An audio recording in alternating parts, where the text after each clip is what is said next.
जैसे कि आप सभी जानते हो, हर सप्ताह मैं अपने टेलीग्राम ग्रुप में upcoming stock split, bonus, dividend देने वाली कंपनियों की जो एक्स डेट है उस वीक में फॉल होती है, तो उसकी जानकारी आपके साथ एक्सचेंज करता हूँ। तो इस वीक में भी मैंने वो प्रक्रिया की थी। अगर आप मेरे टेलीग्राम के साथ जुड़े हुए हो तो आपको वो इन्फॉर्मेशन मिल गई होगी। अगर आप नहीं जुड़े हुए हो तो आप आसानी से हमारा टेलीग्राम ग्रुप ज्वाइन कर सकते हो। उसकी लिंक नीचे डिस्क्रिप्शन में मिल जाएगी। आप सर्च भी कर सकते हो, संडे निवेश।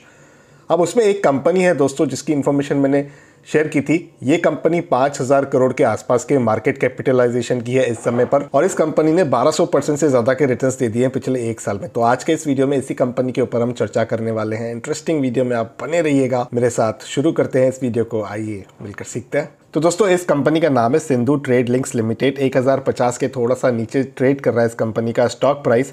यहाँ पर आप क्लियरली देख पा रहे हो कि एक साल में 1260% से ज़्यादा के रिटर्न्स इस कंपनी के स्टॉक प्राइस ने बनाकर दिए हैं। YTD की बात करें, यानी कि इस साल की बात करें, जो पिछले एक महीने का पीरियड होता है, तो वहाँ पर 38% के आसपास के रिटर्न्स है। और पिछले 5 दिनों की बात करें तो वहाँ पर 7.5% के आसपास के रिटर्न्स यहाँ पर स्टॉक प्राइस ने बनाकर दिए हैं। तो दोस्तों, इस कंपनी के थोड़े कितने इंट्रोडक्शन की बात कर लेते हैं। देखिए, ये जो कंपनी है वो 1960 में आई थी। पहले तो ये इक्विपमेंट रिपेयर्स वाले इस वेंचर में आई, उसके बाद इन्होंने आयरन, मैग्नीज और माइनिंग इंडिया के अंदर जो है उसमें भी कदम रख दिया था। और कैप्टन RS सिंधु के लीडरशिप में इस कंपनी ने और ज़्यादा एक्सपांड किया था। ऑफ कोर्स उनके साथ उनके 5 भाइयों का भी सपोर्ट था। और यहाँ प्रमोटर्स ने अपने बिजनेस ऑपरेशंस को coal mining, coal logistic, coal washing, power generation, power distribution, EPC जैसे अलग अलग वर्टिकल्स में एक्सपांड किया। ये जो वर्टिकल्स हैं ये कम नहीं है, 7 डिफरेंट वर्टिकल्स हैं। यहाँ पर आप देख पा रहे हो, लॉजिस्टिक एंड ट्रांसपोर्टेशन का एक वर्टिकल हो गया, fuel and spare parts trading का एक वर्टिकल हो गया, कोल रिसोर्सेज का हो गया, power distribution, transmission and railway civil contracts का हो गया, मीडिया का हो गया, बायोमास पावर जनरेशन का हो गया, ऑयल और गैस का हो गया। अब बजट में इनके लिए क्या आया है क्या नहीं आया है वो तो बजट के एनेक्सर को पढ़ने के बाद ही पता चलेगा। लेकिन ये सारे इतने डाइवर्सिफाइड बिजनेस वर्टिकल्स में कहीं ना कहीं जो कंपनी है वो अगर इन्वॉल्व है तो वहाँ पर कंपनी का जो प्रोग्रेस करने की प्रोबेबिलिटी होती है वो भी कहीं ना कहीं बढ़ जाती है। अब दोस्तों, ये कंपनी BSE पर 1992 पर लिस्ट हुई थी, सिंधु ट्रेड लिंक्स लिमिटेड के नाम से ही। और यहाँ पर प्रमोटर्स का जो होल्डिंग का रेशियो है वो भी बहुत ही बेहतर है। 74.93% का यहाँ पर प्रमोटर्स के पास होल्डिंग है और 25% की होल्डिंग पब्लिक के पास है। अब दोस्तों, इतने बिजनेस वर्टिकल्स होने के बावजूद यहाँ पर थोड़ा कितना कंपनी के प्रॉफिट पर हमेशा प्रेशर रहा है। लेकिन इतने ज़्यादा वर्टिकल्स है, वहाँ से एक भी कहीं से पॉजिटिव न्यूज़ आ गई तो वो कंपनी के लिए काफ़ी फ़ायदेमंद हो सकती है। और मैं ऐसा क्यों कह रहा हूँ कि कहीं ना कहीं कोई शायद फ़ायदे वाली खबर भी आ जाए इस कंपनी के किसी वर्टिकल में, क्योंकि यहाँ पर 52 वीक लो था 53 रुपीज़ 20 पैसे का, और 52 वीक हाई की बात करें तो 1065 का है।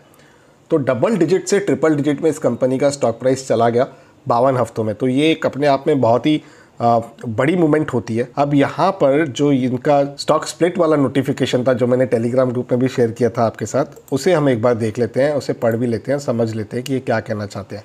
अब देखिए, मैंने ये BSE के वेबसाइट से ही ओपन किया हुआ है और यहाँ पर हम इसे थोड़ा सा समझ लेते हैं।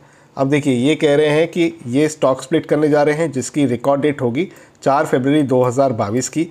इस समय इनके स्टॉक का जो फेस वैल्यू 10 रुपये का है, उसके बाद इनका जो फेस वैल्यू 1 रुपये का हो जाएगा। जिसका मतलब ये है कि अगर आपके पास 10 शेयर है तो यहाँ पर आपके पास 100 शेयर हो जाएंगे, तो आपके 10 गुना जो शेयर है वो बढ़ जाएंगे। या आपके पास केवल 1 शेयर है तो आपके 10 शेयर हो जाएंगे। लेकिन वो प्राइस एडजस्ट हो जाती है। देखिए, 1000 रुपये की 100 रुपया हो जाएगी। इससे क्या होता है कि इन्वेस्टर्स के लिए वो स्टॉक पॉकेट फ्रेंडली हो जाता है, फिर दोबारा कहीं ना कहीं 100 रुपये से अपनी चाल शुरू कर सकता है। अब देखिए, ये स्मॉल कैप कंपनीज हैं, यहाँ पर रिस्क बहुत ज़्यादा होती है। मैं हमेशा कहता हूँ ये उनके लिए नहीं है जो फर्स्ट टाइम एक शेयर को बाय कर रहे हैं इक्विटी मार्केट के अंदर। जो मंझे हुए खिलाड़ी हैं जिनका पोर्टफोलियो अच्छा खासा डाइवर्सिफाइड है और अब कुछ रिस्की कंपनीज या रिस्की बिजनेसेस को ऐड करना चाहते हैं, तो उनके लिए कहीं ना कहीं एक व्यू पॉइंट निकल कर आता है कि ऐसी भी कंपनियां हैं जिनके स्टॉक प्राइस में बहुत ज़्यादा उछाल आ जाता है। अब देखिए, इनके प्रॉफिट भले ही नेगेटिव में रहे, इन्होंने अभी तक जो है वो लॉस ही रिपोर्ट किया हुआ है क्वार्टरली रिजल्ट्स में भी, लेकिन अगर इतनी ज़्यादा मूवमेंट आ रही है, प्रमोटर्स के पास होल्डिंग पड़ी हुई है, तो कहीं ना कहीं ऐसा नहीं हो कि कल कोई और अच्छी खबर आ जाए। ऐसी कंपनियों में ना ये चीज़ होती है कि कभी वो बहुत ही ज़्यादा चाल दे देते हैं, उसके बाद खबर आती है, उसके बाद वो कंसोलिडेट करने लग जाते हैं, या तो खबर और ज़्यादा पॉजिटिव होती है, उसके वजह से कंपनी शायद ऐसे स्टॉक स्प्लिट कर रही हो और उसके बाद शायद और स्टॉक ज़्यादा आगे भाग भी जाए। तो किसी भी चीज़ की प्रोबेबिलिटी हो सकती है। मेरा काम था आपके साथ 2 चीज़ों को कवर करना। एक, जो इनके स्टॉक स्प्लिट की इन्फॉर्मेशन मैंने टेलीग्राम ग्रुप में शेयर की थी, तो कुछ लोगों ने वहाँ पर मुझे पर्सनली मैसेज किया कि ये कौन सी कंपनी है, इसके बारे में एक बार वीडियो बनाइए। वो मैं बना रहा हूँ। और उसी के साथ इस कंपनी का एक ब्रीफ ओवरव्यू दे दिया कि ऐसी भी कंपनियां हैं मार्केट के अंदर हमारे नज़रों से छुपी हुई बची हुई, जो 53 रुपये से 1000 रुपये का 52 वीक लो और हाई के बीच में भी खेल रही है। तो ऐसी कंपनियों पर नज़र रखनी चाहिए, लेना या नहीं लेना ये मैं उसके लिए वीडियो बिल्कुल भी नहीं बना रहा हूँ। मैं जस्ट आपके साथ एक इन्फॉर्मेशन को एक्सचेंज कर रहा हूँ कि आप अवेयर रहिए। मार्केट बहुत बड़ी है, विशाल है, यहाँ पर अलग अलग अपॉर्चुनिटीज़ मिलती रहती है अलग अलग इन्वेस्टर्स के लिए। अलग अलग रिस्क प्रोफाइल जिनके हैं उन्हें हमेशा अलर्ट होकर काम करना पड़ता है और ऐसी अपॉर्चुनिटीज़ में कहीं ना कहीं नज़र बना के रखनी होती है। तो मैं आशा करता हूँ आपको इस इन्फॉर्मेटिव वीडियो से कोई ना कोई अच्छी वैल्यूएबल इन्फॉर्मेशन प्रोवाइड हुई होगी। अगर आप सहमति रखते हो तो वीडियो को लाइक करें। इसी तरह के पर्सनल फाइनेंस से रिलेटेड वीडियोस देखने के लिए आप मेरे इस यूट्यूब चैनल को सब्सक्राइब ज़रूर कीजिएगा। क्विक और इजी अपडेट्स के लिए जैसे मैंने कहा मेरा टेलीग्राम ग्रुप है, उसे ज्वाइन कर लीजिए ताकि आपको वीकली अपडेट्स के माध्यम से stock split, stock bonus, dividend upcoming जो होते हैं उसकी सारी इन्फॉर्मेशन भी मिलती रहेगी। इसी के साथ करते हैं कंक्लूड इस वीडियो को यहीं पर। जल्द मिलते हैं किसी और इंटरेस्टिंग टॉपिक के साथ किसी और दूसरे वीडियो में। तब तक अपने हेल्थ का और वेल्थ का ज़रूर अच्छे से ख्याल रखिएगा।